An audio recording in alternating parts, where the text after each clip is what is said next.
Vamos abrir nossas Bíblias, nossos celulares, na carta do profeta Jeremias, no livro do profeta Jeremias, no capítulo 29. E estamos iniciando nesse mês de maio e meditando a respeito do tema, a família, meu maior patrimônio. Então sempre nós reservamos o mês de maio para poder pensar sobre as nossas famílias. E um tema tão importante, um tema tão especial, tão figurado na Bíblia, tantas coisas são ditas a partir da ideia de família, e nós podemos pensar, à luz da palavra de Deus, o que Ele quer nos ensinar, a respeito de valores, a respeito de situações, às vezes até ambivalentes que nós vivemos no ambiente da família. Aliás, é um tema que em alguns pode suscitar tranquilidade, paz, mas noutros pode suscitar também certos conflitos, quando o ambiente familiar não lhe é tão favorável. Mas a família é o maior laboratório que nós podemos ter, porque ali é que nós experimentamos toda sorte de sentimentos, toda sorte de desejos, e ali nós podemos também trabalhar muitas coisas e assim estar nos fortalecendo para a vida. Então vamos ler o profeta Jeremias no capítulo 29, e aí ele enviou realmente uma carta para o povo de Judá quando eles estavam no exílio. Então nós vamos poder meditar algumas coisas importantes a respeito desse texto, dessa carta, desse livro. Leamos. São estas as palavras da carta que Jeremias, o profeta, a partir do verso 1, enviou de Jerusalém ao resto dos anciãos do cativeiro, como também aos sacerdotes, aos profetas e a todo o povo que Nabucodonosor havia deportado de Jerusalém para a Babilônia. O verso 4 diz assim, nessa carta: assim diz o Senhor dos Exércitos, o Deus de Israel, a todos os exilados que eu deportei de Jerusalém para a Babilônia, edificai casas e habitai nelas, plantai pomares e comei o seu fruto. Tomai esposas e gerai filhos e filhas, tomai esposas para vossos filhos e dai vossas filhas a maridos, para que tenham filhos e filhas. Multiplicai-vos aí e não vos diminuais. Procurai a paz da cidade para onde vos desterrei e orai por ela ao Senhor, porque na sua paz vós tereis paz. Porque assim diz o Senhor dos Exércitos, Deus de Israel: não vos enganem os vossos profetas que estão no meio de vós, nem os vossos adivinhos. Nem deis ouvidos aos vossos sonhadores, que sempre sonham segundo o vosso desejo. Porque falsamente vos profetizam eles em meu nome, e eu não os enviei, diz o Senhor. Assim diz o Senhor: logo que se cumprirem para a Babilônia 70 anos, atentarei para vós outros e cumprirei para convosco a minha boa palavra, tornando a trazer-vos para este lugar. Eu é que sei que pensamentos tenho a vosso respeito, diz o Senhor, pensamentos de paz e não de mal, para vos dar o fim que desejais. Oremos. Senhor, nós colocamos diante de Ti, ó Pai, as nossas vidas e os nossos corações, as nossas famílias. Colocamos diante do Senhor, porque nós sabemos, ó Deus, que o Senhor acolhe as nossas orações, sabe das nossas necessidades, sabe também dos nossos motivos, ó Deus, de gratidão. E tudo isso colocamos diante de Ti. Pedimos que, a partir da palavra do Senhor, o Senhor nos ajude, ó Deus, a nos conduzir na vida e a nos conduzir em família. Essa é a oração que fazemos em nome de Jesus. Amém. Eu gostaria de pensar então nessa expressão, em família.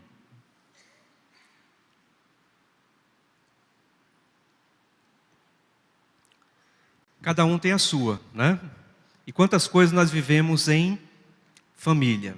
Às vezes sentimentos bons, às vezes sentimentos não tão bons. Mas o que importa é que a palavra de Deus vai nos orientar e vai nos dizer, e nós acabamos de cantar isso de certo modo, que eu não posso fugir do teu Espírito, porque o olhar dele está sempre sobre nós. Deus, o seu olhar está sobre as nossas vidas individuais e está também presente sobre as nossas famílias. Muito importante nós percebermos isso, nós nos darmos conta de que Deus ele está de olho também na nossa família. O seu olhar misericordioso, o seu olhar gracioso, olhar de amor. Tema tão importante na Bíblia, de ponta a ponta, né? De livro a livro aqui, lá em Gênesis, foi dito a Abraão: em ti serão benditas todas as famílias da terra. Lá em Provérbios tem uma passagem que diz assim: aquele que encontra uma esposa, encontra a benevolência do Senhor. E podemos dizer também o contrário: aquela que encontra um esposo, encontra a benevolência do Senhor. A palavra de Deus lá em Efésios vai nos falar de que nós devemos colocar o nosso coração debaixo do senhorio de Jesus Cristo. E aí ele vai dar algumas orientações a respeito do relacionamento entre esposos e esposas, entre filhos e pais, né? Deus vai sempre nos orientar, sempre vai nos falar ao coração, de ponta a ponta, a respeito da sua palavra, a respeito da importância da família. Tema tão conturbado nos nossos dias, né, talvez de uns 30 anos para cá, uns 20 anos para cá, e mais intensamente de uns 10 anos até aqui, vem se questionando tantas coisas a respeito da família, né? Conflitos entre o que seja algo tradicional, o que seja algo ultra pós-moderno, de modo que todos nós estamos envolvidos nessa vida e nessa sociedade, e vivemos todos os conflitos pertinentes ao que seja a família, ou as coisas que vivemos na família e as coisas que vivemos em família. Mas interessante que não só a palavra de Deus nos fala da importância da família, né? As músicas populares, quantas músicas falam da família? Tem um que já podemos dizer que já está ficando antigo, né? E quem está antigo junto com ele está ficando antigo também, Roberto Carlos. Quantas músicas ele fez, né? Lady Laura, me leva para casa, né? Para poder falar da sua mãe.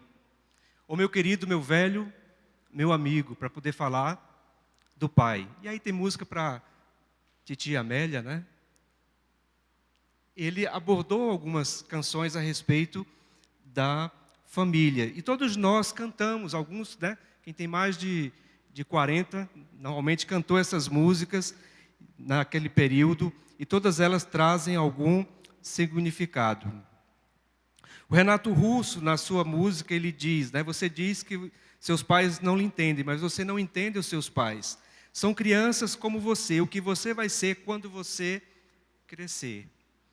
E aí o Belchior compôs, e foi muito cantado na voz de Elis Regina, né? Como os nossos pais. E aí essa geração nossa se deparou que nós não somos muito diferentes daqueles que nos geraram. Família é um tema que está aí para todos, né? Não adianta dizer que é coisa somente de igreja e da religião. Mas todos nós, através da música, através de novelas, através de filmes, através da palavra de Deus, vivenciamos alguma coisa a respeito de família. O profeta Jeremias envia uma carta, né? Coisa rara para o tempo de hoje, né? Você receber uma carta. Tá bem? Quem tem mais de 40 sabe o que é enviar uma carta, esperar alguns dias para chegar até lá, né? E aí a pessoa que recebeu a carta vai, passa alguns dias, né? Escreve e passa alguns dias para chegar até aquele que enviou primeiro. Hoje em dia talvez esse texto dissesse assim, né? O profeta Jeremias enviou um WhatsApp, né? Ou postou alguma coisa no Instagram ou no Facebook, enfim. O que importa é o princípio da comunicação e aquilo que o profeta quer passar através desse texto e que nós podemos apreender. A família aqui é tão importante que ele vai dizer assim: tomai esposas, no verso 6, e gerai filhos e filhas, tomai esposas para vossos filhos e dai vossas filhas a maridos, para que tenham filhos e filhas, multiplicai-vos aí e não diminuais. Esse texto foi escrito num período em que uma parte significativa do povo de Israel, a tribo de Judá, tinha sido deportada até Babilônia. E aquele povo estava sofrido, estava triste, porque estava distante de Jerusalém, estava distante do templo, estava distante daquilo que era a representação da presença de Deus. Eles estavam distantes do seu habitat, do seu lugar, da sua casa. E aí um certo profeta chamado Ananias disse àquele povo, quando Jeremias tinha dito que eles iam passar um longo período no exílio, ali na Babilônia, cerca de 70 anos.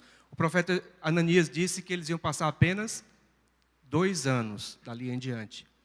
E o profeta Jeremias teve que afirmar que não seriam 2 anos, mas seriam 70 anos. Agora imagine no tempo de hoje, que tudo é muito apressado, nós queremos tudo para ontem.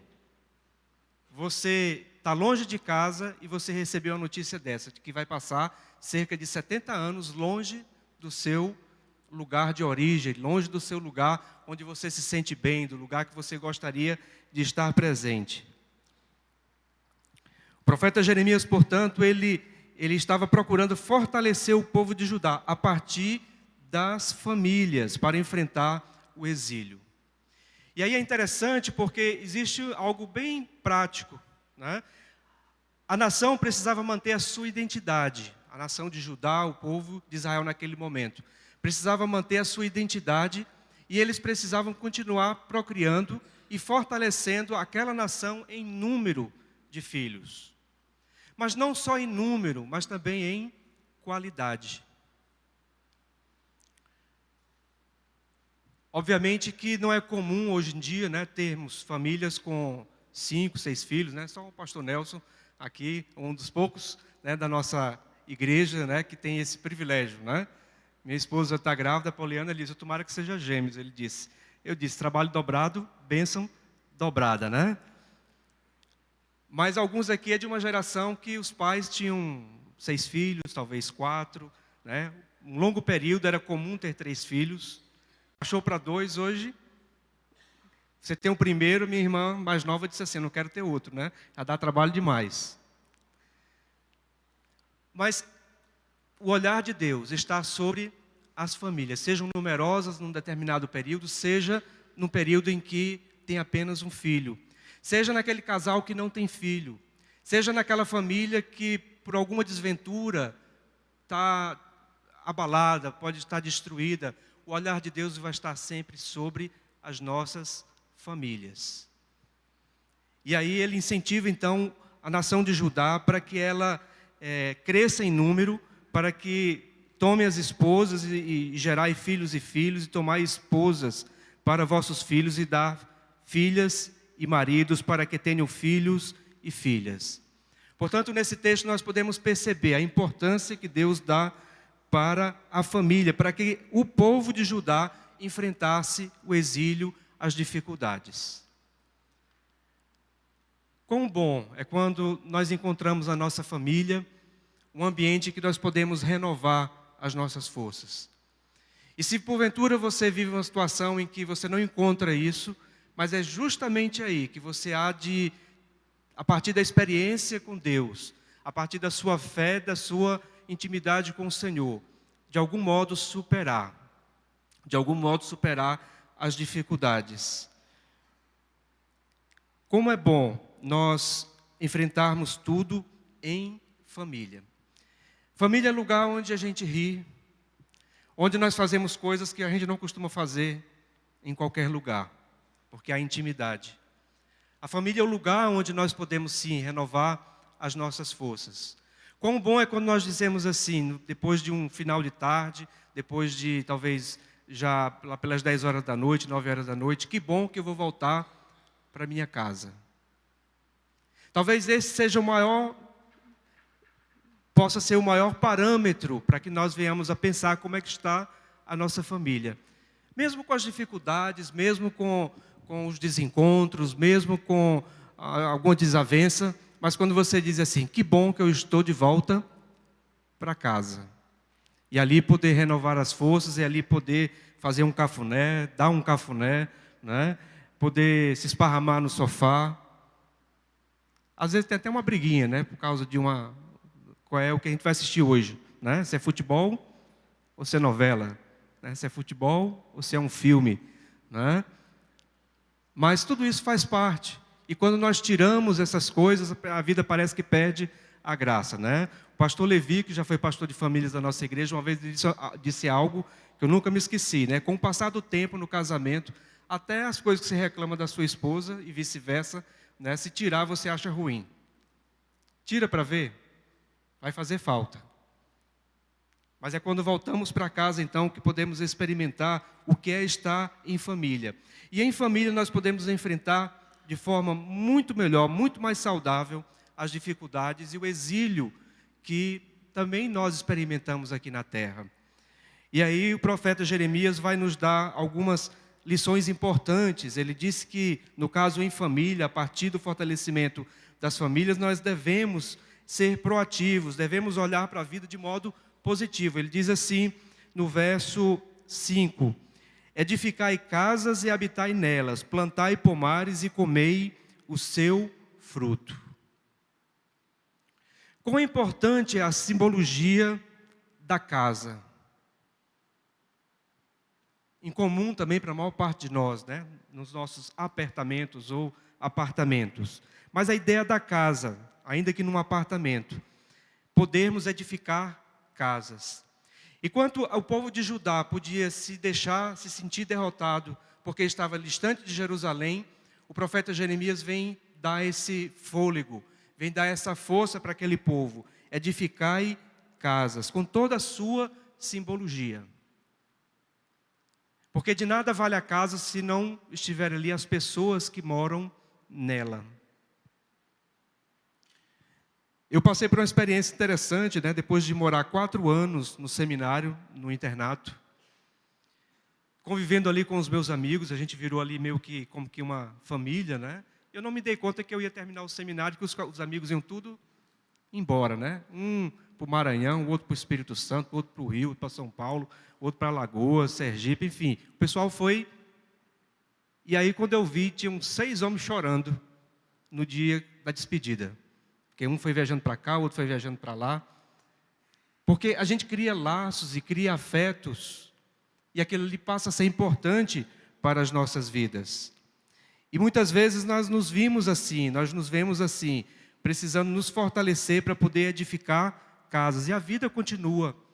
E a casa onde nós estamos, nós precisamos edificar e precisamos então construir essa casa. E o bom é construir junto com alguém.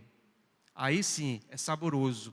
Quando você prepara, sei lá, um papel de parede, quando você ambienta toda a casa, quando você prepara simplesmente o ambiente de cozinha, você tem a satisfação de construir junto. Portanto, edificai casas. Mas só não casa no sentido físico, mas a casa enquanto ambiente de cuidado, aquele ambiente da cozinha, né? Aquele que nós tomamos café juntos, do ambiente da sala em que assistimos programas juntos, né? O ambiente do quarto, onde nós devemos respeitar a privacidade uns dos outros. Tudo isso se constrói na casa. Ali se formam tantas coisas importantes. Tanto é que, né, às vezes a gente lembra das nossas casas primeiras, né? Lembramos de determinados detalhes, aquilo nos traz saudade, nos remete a coisas boas. E habitai nelas. Quão bom é quando nós dissemos assim, hoje eu quero voltar para minha casa. É sinal de que você habita aquela casa. Não é simplesmente um transeunte, não é simplesmente alguém que vai hoje dormir para amanhã acordar e trabalhar, mas você de fato habita a casa. E aí nós precisamos respeitar uns aos outros, precisamos colocar diante do Senhor as nossas vidas para que cada membro da família seja alguém que esteja habitando a casa. Respeitar uns aos outros. A palavra de Deus vai nos dizer lá em Romanos, preferi-vos em honra uns aos outros. A gente sempre tem algo positivo, tem algo de melhor para ser apontado. E o outro também tem sempre algo de bom, algo de positivo para poder ser apontado como algo bom. Preferi-vos em honra uns aos outros. Tudo isso contribui para que nós habitemos a casa, a nossa casa, a casa que nós construímos. E aí ele diz, plantai pomares e comei o seu fruto. Seja aquilo que você plantar, talvez a sua profissão, o seu trabalho, talvez a medicina, talvez a engenharia, talvez a zeladoria, talvez o ser motorista, seja lá o que for, mas aquilo que nós plantamos, nós vamos colher, nós vamos comer do fruto do nosso trabalho. E aí nós precisamos, mesmo que o momento seja difícil, né, como o Everton orou aqui, Senhor, ajuda, né, esses 13 milhões, mais ou menos, de desempregados, a que confiem no Senhor, a que mantenham a esperança de que, né, vão poder trabalhar e vão poder colher do fruto do seu trabalho. Como é importante nós podermos compartilhar do fruto do trabalho, daquilo que nós ganhamos, né? Não podemos ser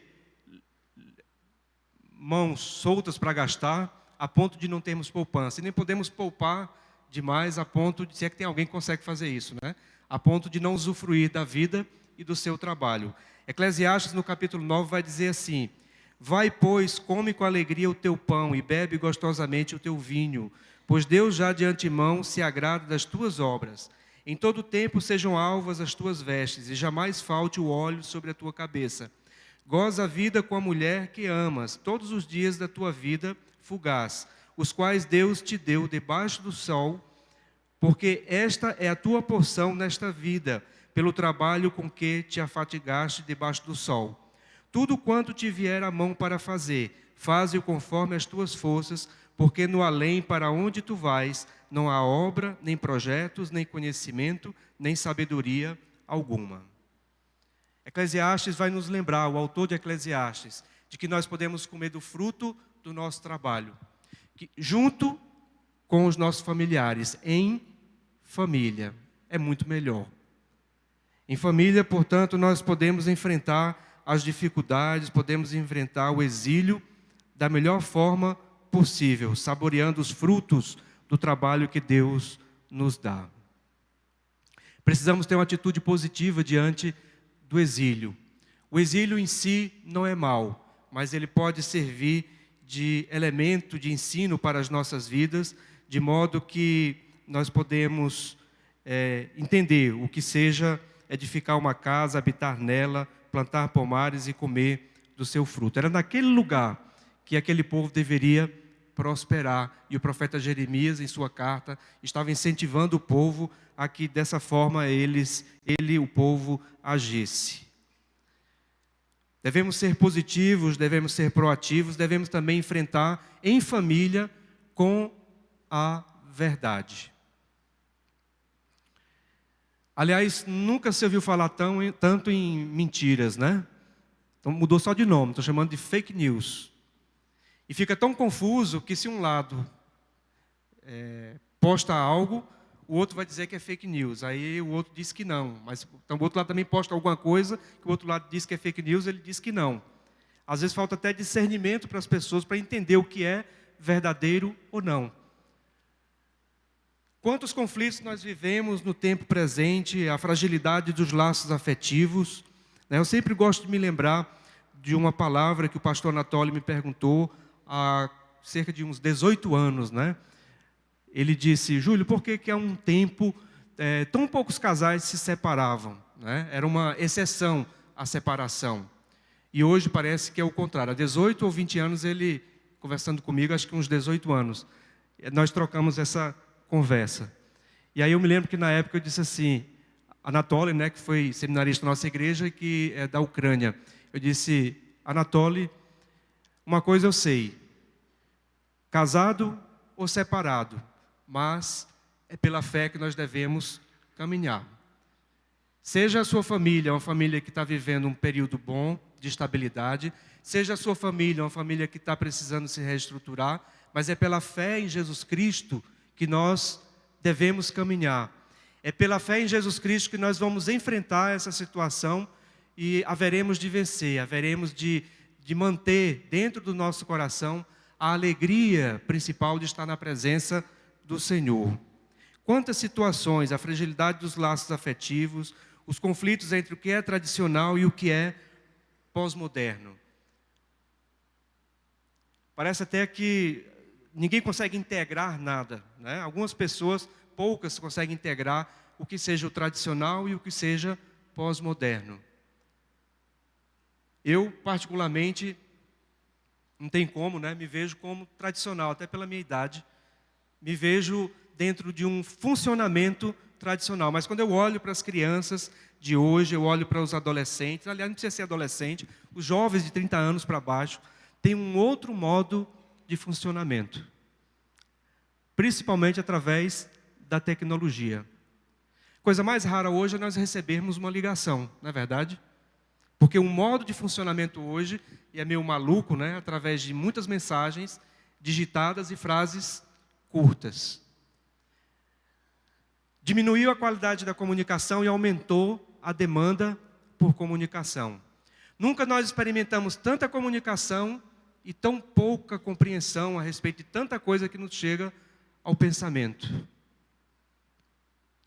E tudo isso são coisas que mexem com a família, mexem com a nossa vida pessoal, mas nós precisamos como que buscar, enfrentar através daquilo que é verdadeiro. Daí a palavra de Deus é um referencial importantíssimo para que nós venhamos a manter a nossa saúde emocional, a nossa saúde espiritual, para que tenhamos tranquilidade diante de Deus nessa vida.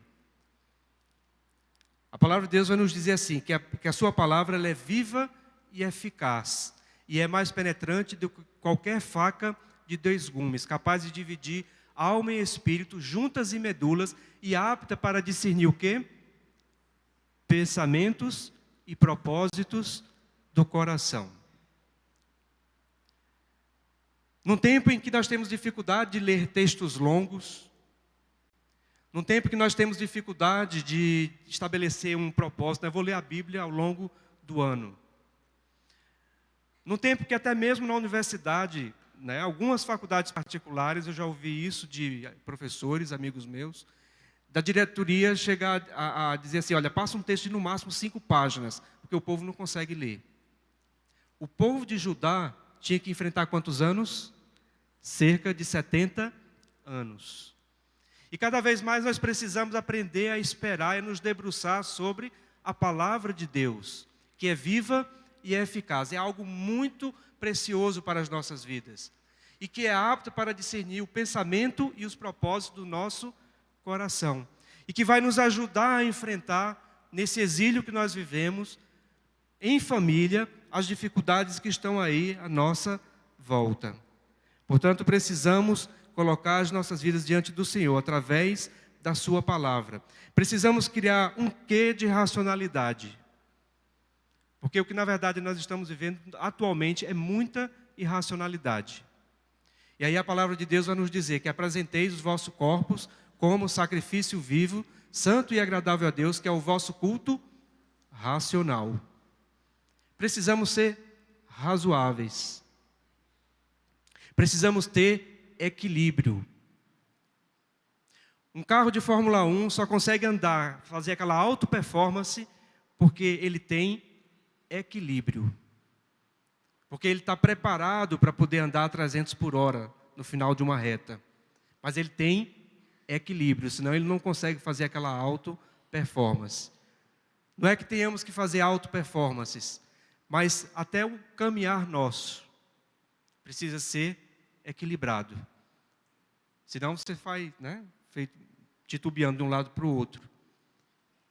Nós precisamos então confrontar as nossas vidas com a verdade. O profeta Ananias disse que aquele povo deveria ia ficar apenas 2 anos no cativeiro. Quantas vezes nós gostaríamos de ouvir aquilo que nós gostaríamos de ouvir? Quantas vezes nós estamos esperando que as pessoas nos elogiem, que as pessoas venham nos curtir no Face, que venham, enfim, de algum modo massagear o nosso ego. E aí o profeta Jeremias vem dizer, olha, não serão apenas 2 anos, mas 70 anos de exílio, naquela situação.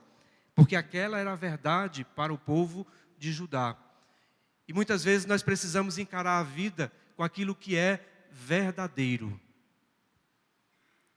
Isso não quer dizer que a gente vai perder as fantasias, os ideais, os sonhos, não. Tudo em equilíbrio. De modo que o imaginário continua fazendo parte da nossa vida, mas nós precisamos ter uma certa razoabilidade e a verdade nos ajuda, então, a verdade da palavra de Deus, dos seus valores, dos seus princípios, a alimentar as nossas vidas para que tenhamos as nossas famílias também fortalecidas. E precisamos enfrentar em família, cultivando uma vida espiritual. O verso 7 vai dizer assim: procurai a paz da cidade, para onde vos desterrei, e orai por ela ao Senhor, porque na sua paz vós tereis paz. Se a palavra é um recurso, a oração é outro recurso que nós não podemos dele prescindir. A palavra de Deus vai nos dizer que quando nós estivermos orando, nós devemos fechar a porta do nosso quarto e pedir a Deus em secreto, porque em secreto Ele recompensará. A oração é aquilo que há de mais especial, é aquilo que nós podemos colocar diante de Deus, as nossas vidas, a nossa gratidão, as nossas angústias, os nossos familiares. Agradecer, simplesmente agradecer, mas cultivar a oração. E o povo de Judá estava sendo desafiado a cultivar a oração contra os seus inimigos, num ambiente que não era o ambiente deles, era o ambiente dos inimigos. Mas o Senhor os chama para a oração. Quantas coisas nós venceríamos e vencemos melhor quando estamos em família, quando nós oramos ao Senhor. A paz talvez seja o fruto, todos eles falam de uma vida espiritual boa, mas a paz é a maior evidência, né? É quando você diz assim: eu estou em paz. Aliás, Jesus Cristo disse: a minha paz eu vos dou. Não como o mundo dá, né? Mas a minha paz eu vos dou. Às vezes nos apavoramos com alguma coisa que não chega a ser nem um vendaval, apenas um vento forte. Mas aí você vai lá e ora. Tem pessoas que parece que passam por vendavais, mas elas conseguem ali encontrar paz e tranquilidade. Nós precisamos então enfrentar com uma vida espiritual forte, e a oração então vai nos fortalecer. As promessas do Senhor, o verso 14 diz assim, desde o verso 12: então me invocareis, passareis a orar a mim, e eu vos ouvirei. Buscar-me-eis e me achareis, quando me buscardes de todo o vosso coração. Serei achado de vós, diz o Senhor, e farei mudar a vossa sorte. Congregar-vos-ei de todas as nações e todos os lugares para onde vos lancei, diz o Senhor, e tornarei a trazer-vos ao lugar de onde vos mandei para o exílio. Isso era uma promessa. Há uma promessa lá em Mateus que diz assim: eis que estarei convosco todos os dias até a consumação dos séculos. Como é bom quando nós temos essa tranquilidade, essa paz no Senhor, de que Ele está conosco, que o Espírito Santo está conosco, o Paráclito, aquele que está ao lado, para nos trazer o consolo, para nos trazer a tranquilidade, para nos trazer uma certa racionalidade. E nós podemos conversar com Deus e Ele vai nos fortalecer, e Ele nos fortalece para que a nossa vida espiritual seja uma vida vigorosa, através das suas promessas. Quantas promessas na palavra de Deus para as nossas vidas? A fé que nos fortalece nos momentos todos da vida, né? O salmista vai dizer: cai 1.000 ao teu lado e 10.000 à tua direita, mas tu não serás atingido. E não será atingido, lá dentro do coração, no espírito, na capacidade de conversar com Deus, de orar, porque o Senhor é aquele que nos fortalece nos momentos difíceis.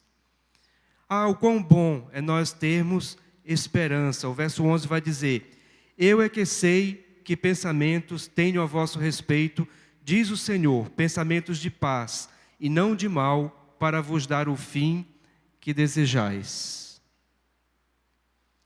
Ele quer trazer esperança ao nosso coração.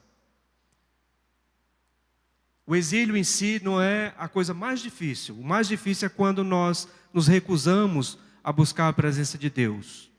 É quando nós endurecemos o nosso coração, fechamos os nossos ouvidos, não ficamos nem sequer atentos. A palavra de Deus diz que é como uma semente que cai em chão duro. Logo vem o inimigo e rouba aquela semente. Ou como aquela semente que cai entre as pedras e por faltar raiz elas não crescem. Ou aquela semente que cai entre os espinhos, porque as preocupações desse mundo lhe tiram a alegria de Deus. Mas a boa semente é aquela que dá 30, 60 por um, de frutos por um. Portanto, o Senhor quer fazer com que nós trabalhemos o nosso coração. A capacidade de esperar, a capacidade de colocar diante dele as nossas vidas que ele nos dá através do seu Santo Espírito. O povo tinha que esperar 70 anos. Porque eles tinham uma consciência ainda maior do que simplesmente o tempo da vida deles. Eles tinham a consciência do plano de Deus na vida deles. E muitas vezes nós estamos perdidos, perdendo tempo vendo aquilo que está muito próximo de nós. E perdemos a perspectiva do todo. E aí nós precisamos colocar os nossos corações diante do Senhor para saber esperar. Ele quer colocar esperança dentro dos nossos corações. Ele quer colocar de sua graça e do seu amor. Deus tem um olhar todo especial para a sua vida e para o seu coração. Deus tem um olhar todo especial para a sua família. Desde o Antigo Testamento, ele se importava com aquilo. E as músicas populares nos fazem ver que nós também damos importância. Seja de qual crença e fé você seja. Mas todos nós valorizamos a família. Não é bom? Né? Voltar para casa no final de dia, renovar as forças, fazer um cafuné, proporcionar um cafuné. Tudo isso Deus nos dá através da sua presença, e seja lá o que você esteja vivendo, seja um momento difícil, seja um momento bom em que você possa agradecer, mas o olhar dele é sobre você e a sua família. Oremos nesse instante. Senhor, colocamos as nossas vidas e os nossos corações, colocamos, ó Pai, as nossas famílias diante do Senhor. Cada um aqui, ó Deus, traz alguém que vem ao seu pensamento agora. Um esposo, uma esposa, um filho, uma nora, um irmão, um primo, um amigo. Tudo isso, ó Deus, nós colocamos diante do Senhor, porque o Teu Espírito Santo mesmo há de nos ajudar a perceber, ó Deus, que o Teu olhar é um olhar de amor, é um olhar, ó Deus, de graça para as nossas vidas. Portanto, ó Deus, nos ajuda a que nós nos fortaleçamos enquanto famílias, entendendo, ó Deus, que o Senhor quer nos abençoar, quer nos dirigir. E ajuda-nos, ó Deus, num mundo tão corrido e tão maluco, a esperar pela voz do Senhor. Ajuda-nos, ó Deus, a sentirmos a Tua paz. Essa oração que fazemos em nome de Jesus Cristo. Amém. Amém, Pai.